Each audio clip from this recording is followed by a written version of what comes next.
Welcome to ANR entertainments. So ఈరోజు మనం చిట్టి పొట్టి ఫ్యామిలీతో ఉన్నాం. ఫ్యామిలీ కాదు, అసలు చెప్పాలంటే నా వెనుక ఒక పండగ వాతావరణం కనిపిస్తుంది. ఒకసారి వాళ్ళకి వెల్కమ్ చెప్తాం. First hello family. ఎంత గట్టిగా కనిపిస్తుంది, ఇంకా గట్టిగా. Thank you. సో ముందుగా మీ ఫ్యామిలీ మెంబర్స్ అందరికి నమస్తే. ఫ్యామిలీ అక్టోబర్ 3 చిట్టి పొట్టి మూవీ రిలీజ్ అవుతుంది. నేను ఆ సినిమాకి సంబంధించి ట్రైలర్ కూడా చూసాను. చాలా బాగుంది. అసలు ఎంత బాగుందంటే అప్పగింతల సాంగ్ చూసే ప్రతి ఒక్కరు దానికి కనెక్ట్ అయ్యేలాగా ఉంది. ఇంకోటి మన ఫ్యామిలీకి సంబంధించి, అంటే ప్రతి ఇంట్లో ఆడపిల్లకి సంబంధించి పండగ వాతావరణం కనిపించేలా కనిపిస్తుంది ఆ మూవీ చూస్తుంటేనే. సో ఇప్పుడు మీరు మాతో చిట్చా చేయడానికి రెడీ ఉన్నారు. సో మాట్లాడుకుందామా? చిట్టుపొట్టి ప్రేక్షకుల్ని ఎలా ఆకట్టుకోగలుగుతుంది అనుకుంటారండి? అంటే సంథింగ్ డిఫరెంట్ ఏమన్నా ఉంటుందా ఇప్పుడు ఉన్న మూవీస్ కి దీనికి? తప్పకుండా డిఫరెంట్ గా ఉంటుంది. ఇప్పుడు వచ్చే సబ్జెక్ట్ లో ముఖ్యంగా మాది తప్పకుండా ఒక ఫ్యామిలీ సినిమా. ఒక దసరా సందర్భంగా పూర్తిగా ఫ్యామిలీతోని క్లీన్ ఫ్యామిలీ ఉన్న ఒక ఎమోషనల్ డ్రామా. దీంట్లో చిట్టి పొట్టి ఎందుకు ఆకట్టుకుంటుందంటే, ప్రతి ఆడపిల్ల తన జీవితంలో ఒక పెరిగేదాకా ఇంట్లో ఉంటుంది. ఆ పెరిగే వయసులో చిన్నప్పటి నుంచి వాళ్ళ ఎమోషన్ ఎలా ఉంటుందంటే, చిన్న 3 years 4 years 5 years లో ఇల్లు నాది, ఇంట్లో ఉన్న ప్రతి వస్తువు నాది, ఇది మొత్తం ఈ కంప్లీట్ ఈ ఇల్లుకు నేనే కింగ్ అనే మూడ్లో పెరుగుతారు. 10 సంవత్సరాల వరకు అలాగే ఉంటారు. 10 సంవత్సరాల తర్వాత ఇంట్లోకి వెళ్ళి నేను అంటే ఆ పెళ్లి చేసుకున్న తర్వాత మెట్టింటికి వెళ్తా అనుకున్నప్పుడు, ఓహో ఇల్లు నాది కాదా అని ఒక ఎమోషన్లో వాళ్ళు అదొక మీమాంసలో పడిపోతారు. ఆ టైంలో నిజంగా నేను ఇంటికి చుట్టంలాగా అవుతానా, లేదంటే ఇంటికి రేపు పొద్దున దూరం అవుతున్నా అన్నప్పుడు వాళ్ళు అంతకుముందు ఉన్న ఏదైతే స్ట్రాంగ్ ఇల్లు నాది అనే ఫీలింగ్లోకి వెళ్ళి బయటకు వెళ్ళిపోయే ఒక సంఘర్షణ ఉంటుందో, అలా ఆ సంఘర్షణ మళ్ళీ పెళ్లి టైంలో దూరం అవుతున్నప్పుడు వీళ్ళందరూ చూసి వెళ్తున్నప్పుడు ఆ ఎమోషన్ ఎంత కరడుగట్టిన మనిషి అయినా కూడా, ఒక అన్నయ్య అయితే చెల్లికి ఉన్న బాండింగ్, తండ్రి అయితే కూతురుని అప్పగించేటప్పుడు, మామ అయితే కోడలు, అత్తమ్మ అయితే కోడలు, ఇలా ప్రతి ఒక్కళ్ళు చిన్న పిల్లలాగా వాళ్ళ అయిపోతారు. ఎంత ఎంత హార్డ్ మెంటాలిటీ ఉన్నా కూడా చిన్న పిల్లలాగా అవుతారు.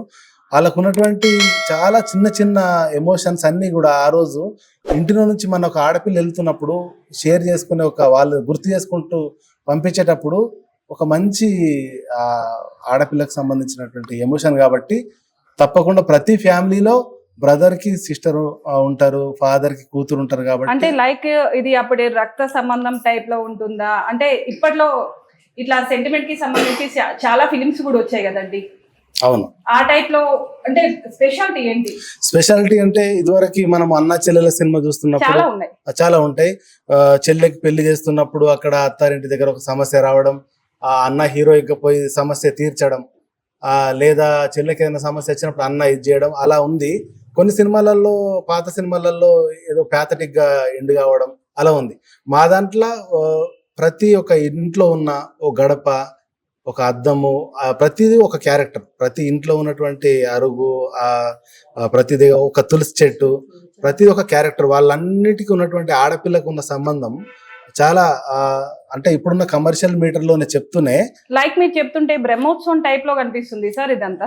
బ్రహ్మోత్సవం అంటే అసలు బ్రహ్మోత్సవము ఒక వేరు, ఇది వేరు. మా దాంట్లో పక్కాగా చెప్పాలంటే ఒక బలగంలో ఒక తాతయ్య తను ఇంట్లో ఉన్న కొడుకులందరినీ ఎలా బాగుండాలని కోరుకుంటారో, ఇక్కడ ఉన్నటువంటి ఇంట్లో నుంచి బయటకు వెళ్ళే ఆడపిల్ల అంటే ఒక పుట్టింటి బిడ్డ ఆ ఇంట్లోకి వెళ్ళి ఉన్నప్పుడు ఇంట్లో వాళ్ళతో ఎలాంటి సంబంధం ఉంటుంది, ఇంట్లోకి వెళ్ళి బయటకు వెళ్ళిన తర్వాత పుట్టింటి పైన ఉన్న ఎమోషన్ ఏంది, అలా అంటే ఎలా కోరుకుంటుంది, పుట్టింటి నుంచి తన సంబంధాన్ని ఎలా మెయింటైన్ చేయాలని కోరుకుంటుంది, అది ఉంటుంది. లాస్ట్ లో మెసేజ్ ఏంటి అంటే, ఆ బయటకు వెళ్ళినటువంటి ఆడపిల్ల ఆ పుట్టింటి వాళ్ళందరూ ఎంత బాగుండాలని కోరుకుంటుంది, వాళ్ళతో ఎలా మంచి సంబంధం ఉండాలని కోరుకుంటుంది చెప్తున్నాం. అంటే లైక్ బలగంలో తాతయ్య ఎమోషన్ ఒకలాగా ఉంటుంది, ఇక్కడ పుట్టింటి బిడ్డ పుట్టింటితో ఉన్న అనుబంధాన్ని గుర్తు చేసుకోవడం ఉంటుంది. బలగాన్ని చూసి ఇన్స్పైర్ అయ్యి ఈ సినిమా తీశారనుకోవచ్చండి. నేను బలగం సినిమా చూసిన తర్వాతే ఈ కథ రాయడం మొదలు పెట్టాను. బలగం తర్వాత ఆ సేమ్ ఎమోషన్, తాత లాంటి ఎమోషన్ ఏదైతే ఉందో అలా కాకుండా ఒక పుట్టింటి బిడ్డ ఎమోషన్ ఎలా ఉంటుంది, చిన్నప్పటి నుంచి పెరిగినప్పుడు ఉండి మళ్ళీ పుట్టింటి నుంచి ఇక్కడే ఉన్నటువంటి వాళ్ళందరూ పుట్టింట్లో మళ్ళీ మా చిట్టి పెళ్లికి వచ్చినప్పుడు వీళ్ళంతా కూడా ఇంటితో ఉన్న అనుబంధాన్ని ఒకసారి గుర్తు చేసుకుంటారు. ఒకప్పుడు ఈ ఇంట్లోకి వెళ్ళి బయటకు వెళ్ళిన వాళ్ళే వీళ్ళంతా బయటకు వెళ్ళిన వాళ్ళు, ఇక్కడ నుంచి బయటకు వెళ్ళిన వాళ్ళు వీళ్ళంతా మేనత్తలు, తాతయ్య వాళ్ళ చెల్లెళ్ళు, 3-4 తరాలు. ఇక్కడ చిట్టిపొట్టి అనేది, ఇక్కడ చిట్టిపొట్టి ఇప్పుడున్న జనరేషన్ కి చిట్టిపొట్టి చిన్నమ్మ కాబట్టి అక్కడ ఉన్న మేనత్త కూడా ఒకప్పుడు వాళ్ళ ఇంట్లో వాళ్ళ అన్నయ్య చిట్టి అనేవాళ్ళు. అప్పుడు వాళ్ళ అన్నయ్య ఆ ఇంట్లో మేనత్తని కూడా చిట్టి అనేవాళ్ళు. ఇప్పుడు మా రాము కూడా చిట్టి అనేవాళ్ళు. తాతయ్య కూడా వాళ్ళ చెల్లెల్ని చిట్టి అంటారు. ఇప్పుడు ఈ చిట్టిపొట్టి అనేది సినిమా చూస్తే ఏంటంటే బామ్మ చిట్టిపొట్టియే, చెల్లె చిట్టిపొట్టియే, అందరికి కలిపి చిట్టిపొట్టి. అంటే మనము ఇది చూస్తాం, అంటే మన తెలుగు ఫ్యామిలీ ఓవరాల్ గా తెలుగు వాళ్ళందరం కూడా చిన్న ఒక పాప ఉంటే చిన్ని, చిట్టి అని పిలుస్తూ ఉంటాం. అట్లా చిట్టిపొట్టి అని పెట్టాం. కానీ ఆ ఓవరాల్ గా ఒక 3 తరాల జనరేషన్ సంబంధించిన స్టోరీ. అంటే 3 తరాల్లో ఉన్న బామ్మ ఒక చిట్టి, మేనత్త ఒక చిట్టి, సిస్టర్ ఒక చిట్టి, అట్లా 3 జనరేషన్లలో ఇల్లు మీద ఉన్న అనుబంధం ఏంటనేది చెప్తున్నాను. సార్, ఈ సినిమాకి సంబంధించి మీరే డైరెక్టర్, మీరే రైటర్, మీరే ప్రొడ్యూసర్ అండ్ మీరే లిరిసిస్ట్. అయితే సార్ వేరే వాళ్ళకు అవకాశం ఇవ్వలేదు, మంచిగా చేయాలనుకున్నారా? వేరే వాళ్ళకి అవకాశం ఇద్దామని అనుకుంటాం, ఈ స్టోరీకి సంబంధించి నేను ఇంతకుముందు ప్రొడ్యూసర్ కూడా చేశాను, కొన్ని సినిమాలకు లిరిక్స్ కూడా రాశాను.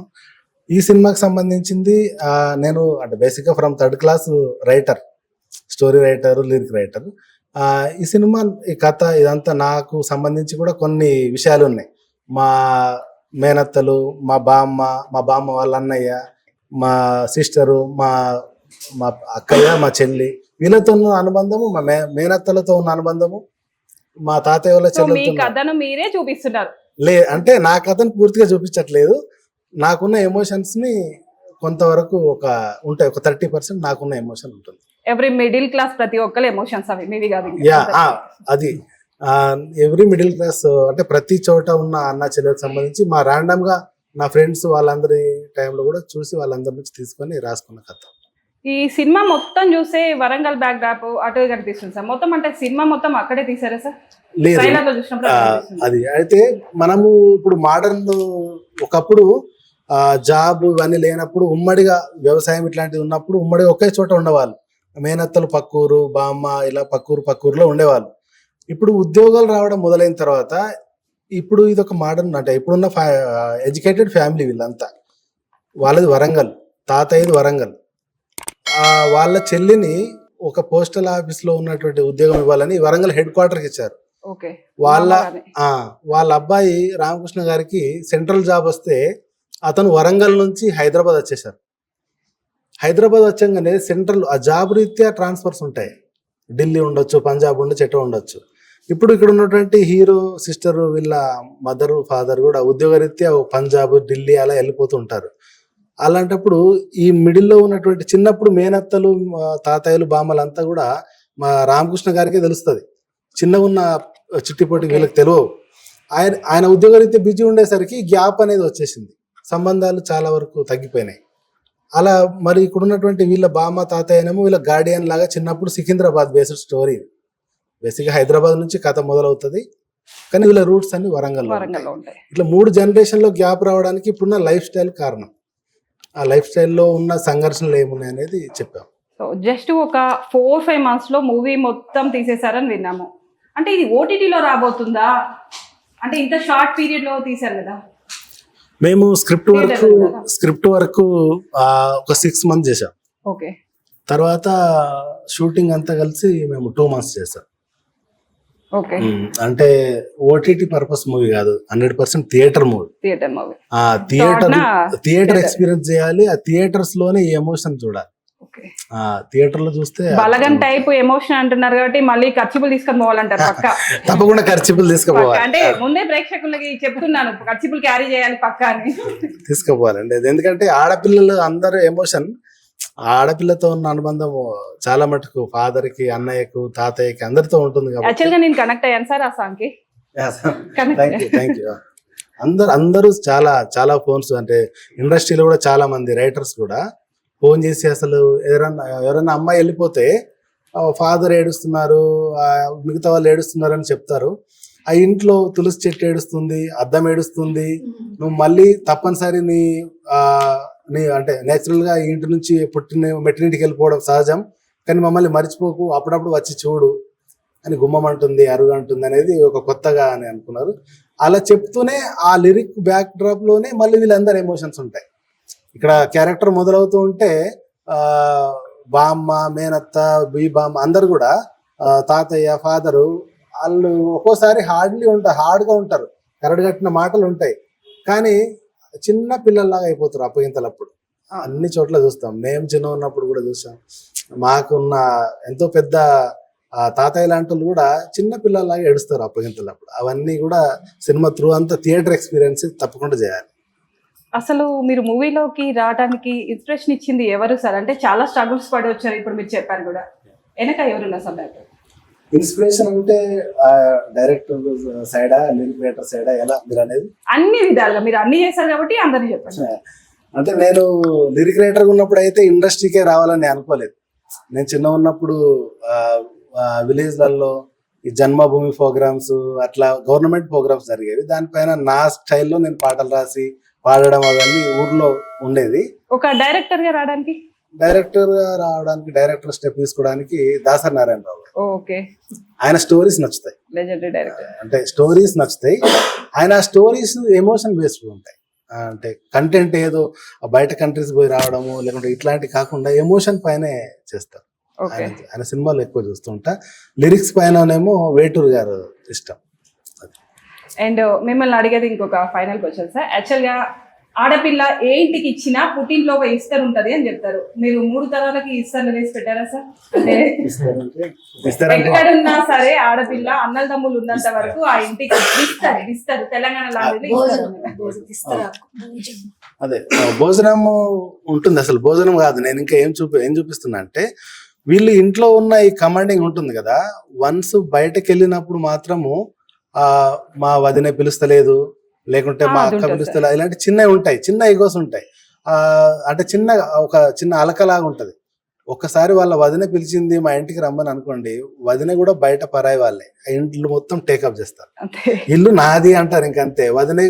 వదినే నువ్వు తినేసే, అన్నా నువ్వు తినేసే అంటారు తప్ప పుట్టింట్లో చిన్నప్పుడు ఉన్నట్టే ఉంటారు. చిన్నప్పుడు వాళ్ళు నా ఇల్లు అని ఫీల్ అయ్యారు. బయట ఉన్నంత మట్టుకు ఒక గౌరవాన్ని కోరుకుంటారు. బయట ఉండడానికి కూడా అంటే కమ్యూనికేషన్ మెయింటైన్ చేసిన ఫ్యామిలీ గురించే కాకుండా గ్యాప్ వచ్చిన ఫ్యామిలీస్ ఉంటాయి చిన్నగా. లైక్ ఆ గ్యాప్ రావడానికి కూడా ఆడవాళ్ళు అంటే అంటే మహిళల కంటే అంటే మగవాళ్ళే కారణం.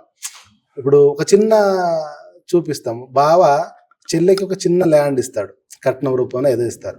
అవసరం ఉంది అన్నప్పుడు బావ అమ్ముకోవాలంటే నా చెల్లెకి ఇచ్చిన ల్యాండ్ ఎలా అమ్ముకుంటావు అని చెప్పానంటే, వాళ్ళ మధ్యలో గ్యాప్ ఏర్పడితే చెల్లె నలిగిపోతూ ఉంటుంది. ఇద్దరి మధ్యలో వీళ్ళ మధ్యలో ఇష్యూ వేరు, వాళ్ళ ఎగోస్ వల్ల చెల్లె ఇంటికి రాకుండా ఉంటుంది. వన్స్ ఒక్కసారి అది ఎగోస్ అన్ని వెళ్ళిపోతుంటే ఇంట్లోకి వస్తే మిగతా వాళ్ళంతా కూడా గెస్ట్లే. పుట్టింటి బిడ్డే అంతా ఇల్లంతా కూడా కంట్రోల్ తీసుకుంటది. ఓకే, ఫైనల్ కి వచ్చేసా యాక్చువల్ గా ఈ సినిమాకి ఇండస్ట్రీ నుంచి సపోర్ట్ ఏ విధంగా ఉంది సార్? ఇండస్ట్రీ నుంచి చాలా సపోర్ట్ ఉంది. ఎందుకంటే నేను last time Dharmapuri movie producer గా చేశాను. అప్పటి నుంచి మాకు అందరూ పెద్దవాళ్ళ సపోర్ట్ ఉంది. ఈ సినిమాకి కూడా పెద్ద డిస్ట్రిబ్యూటర్స్ కావచ్చు, పెద్దవాళ్ళ ప్రొడ్యూసర్స్ కావచ్చు, అందరూ సపోర్ట్ ఉంది. అందుకే థియేటర్లో గ్రాండ్ గా రిలీజ్ చేస్తాను. ఓకే.